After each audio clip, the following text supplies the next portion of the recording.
anak mikirnya gini, ini kesempatan nih gitu kan, apalagi tadi bener gitu kan, ini keluar negeri dengan pekerjaannya di KBRI dan lain sebagainya. Saya nggak mau sampai menyia-nyiakan hal yang itu baik gitu, kayak gitu. Dan itu sesuatu yang menurut saya waktu itu wow gitu. Kalau nggak coba saya nggak akan tahu.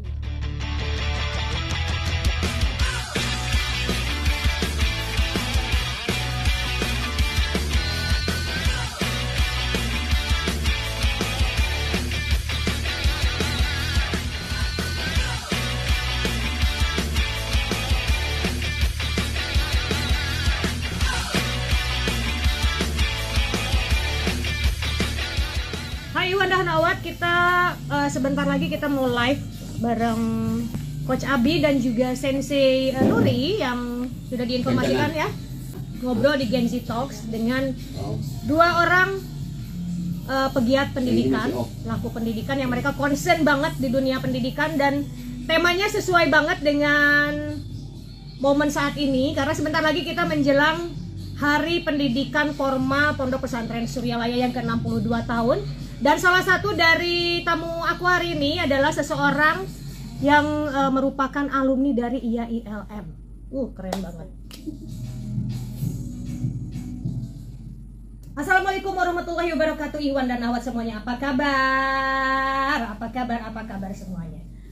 Hari ini Alyami sudah menepati janji sesuai dengan informasi kemarin bahwa hari ini kita akan ketemu dengan dua orang tamu di Gen Z Talks dan sudah ada di hadapan Alyami hari ini ya. Jadi salah satu dari tamu Alyami hari ini adalah seseorang yang merupakan alumni dari Prodi PGSD MI IAILM Suryalaya. Selamat datang kembali di Pondok Pesantren Suryalaya. Silakan mendekat. Selamat datang kembali.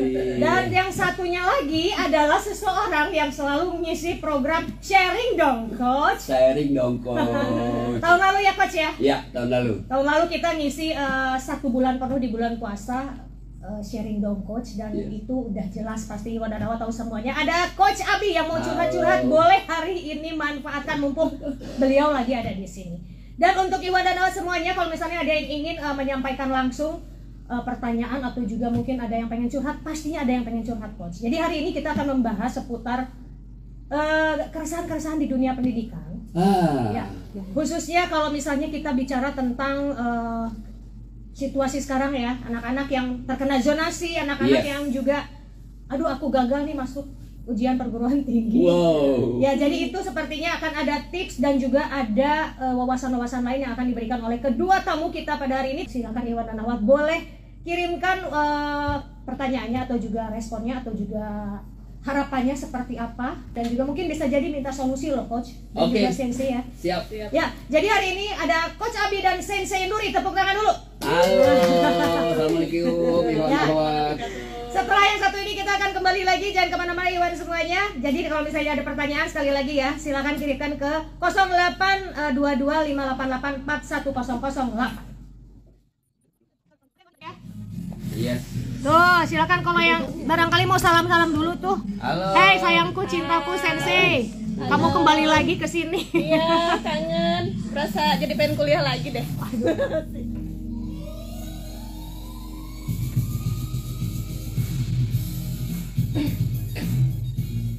100.8 FM Inayah Radio. Ya, Iwan dan Awad kembali lagi di Gen Z Talks, dan sekarang dua tamunya Alyami, ada Coach Abi dan juga Sensei Nuri yang mereka sudah siap untuk menampung curhatan-curhatan Iwan dan Awad semuanya.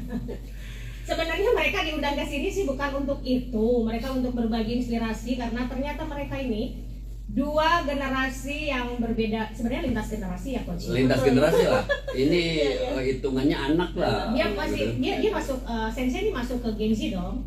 Gen Z, Gen Z. Iya. Jadi kalau misalnya kita Coach ya sudah jangan dibahas ya. Ya, jadi kita akan ngobrol, ada dua generasi berbeda yang ternyata bisa berkolaborasi sebenarnya. Kita buktikan itu ya Coach ya. Yes. Dan bukti bahwa kalau misalnya ada stigma tentang Gen Z, mereka itu adalah seolah-olah kaum yang sangat keras kepala, Ada beberapa loh yang menganggap begitu kan? Yes. Ada kaum yang menganggap kaum keras kepala, ada juga yang menganggap bahwa mereka itu mereka doang misalnya gitu ya. Padahal sebenarnya justru mereka inspiring loh. Dan terbukti ini salah satu di hadapan Alyemi, dia seorang sensei.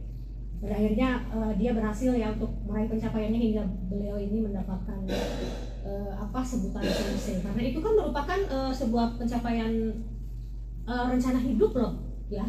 Betul tidak? Oke, sekarang sebelum kita jauh lagi untuk ngobrolin masalahnya sampai dibilang masalah ya, kesannya nih acara kita nih buat konseling gitu ya.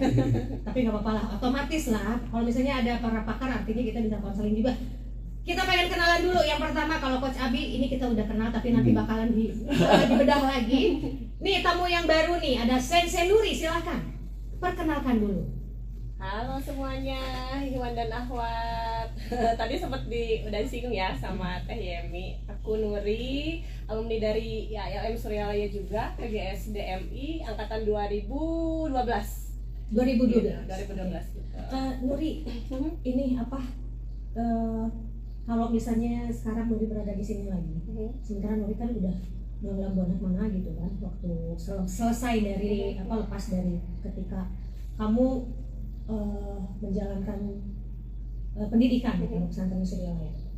Pastinya kan Nuri ini ada langkah-langkah tertentu ya yang memang benar-benar itu Nuri nggak bercanda gitu ketika melakukannya, karena kan proses itu penting ya. Betul. Nah, Iwan Anawat, Nuri itu ketika menjalankan pendidikan di ILM mengambil jurusan PGS DMI, kemudian Nuri ini mencoba untuk keluar dari zona nyaman seperti ini.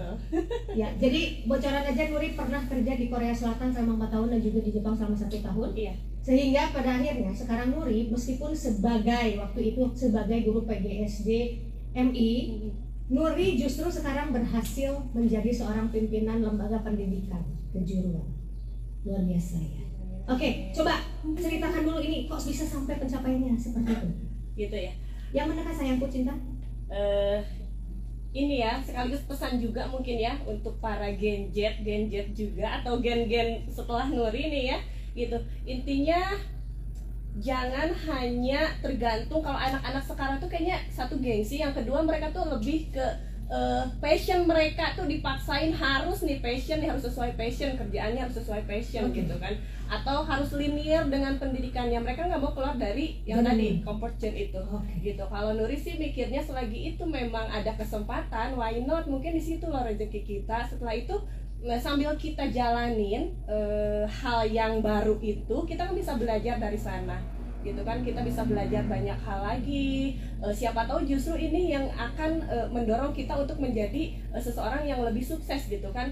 Dan terbukti sih walaupun mungkin masih banyak hal yang kurang gitu ya. Saya sih tadi sama Teh Yemi, Nuri itu gini, wah ngapung saya gitu ya. Nah belum sejauh itulah gitu, cuman insya Allah gitu ya, dengan ilmu yang baru yang saya dapat, lalu kita join dengan ilmu kita yang memang basic kita gitu kan, itu akan menjadi sesuatu yang insya Allah dapat berguna tidak hanya untuk kita sendiri gitu, tapi juga untuk orang lain gitu kan. Nah sekarang kan alhamdulillah saya punya lembaga, sebenarnya itu lebih ke lembaga pendidikan juga gitu kan, tapi akhirnya kita bisa berkolaborasi nih, karena basic Nuri pernah kerja di luar negeri. Akhirnya dari sebuah lembaga pendidikan itu kita pikirkan gimana sih supaya lulusan dari lembaga pendidikan kita nggak cuman belajar aja sudah selesai, tapi ada nanti terusannya seperti apa. Dan sekarang alhamdulillah dari LPKGA ini kita bisa mengirimkan duta alih teknologi ke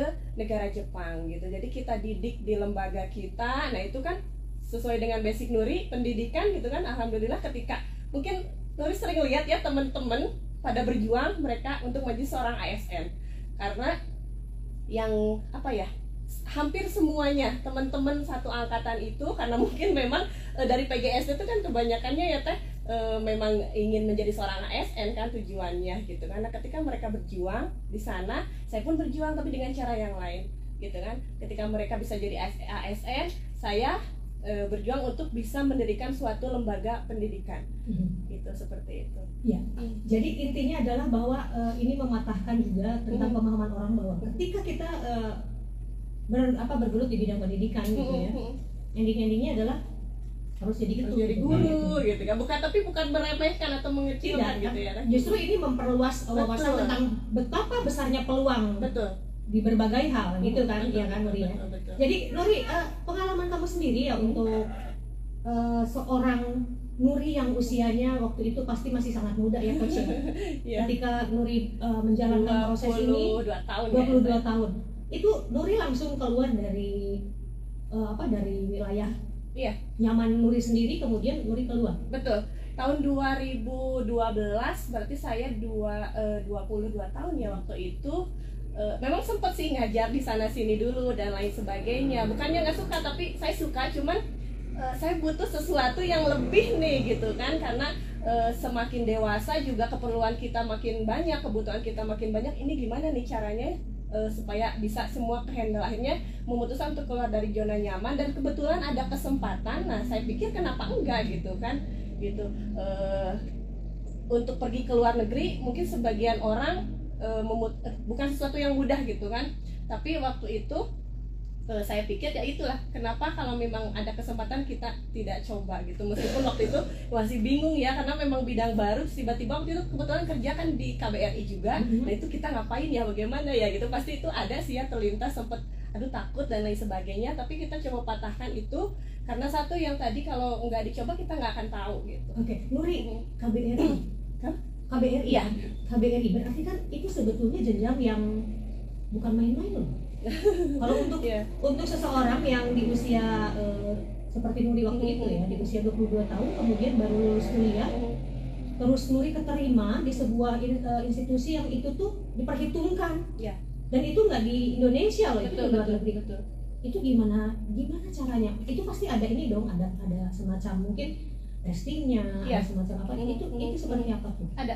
Waktu itu kebetulan posisi yang lagi dibutuhkan itu bawaan duta besar waktu itu. Jadi apa ya, kalau sekarang mungkin ASPRI-nya duta besar RI untuk Korea gitu kan, yang mana kita benar-benar langsung berhubungan langsung dengan duta besarnya gitu.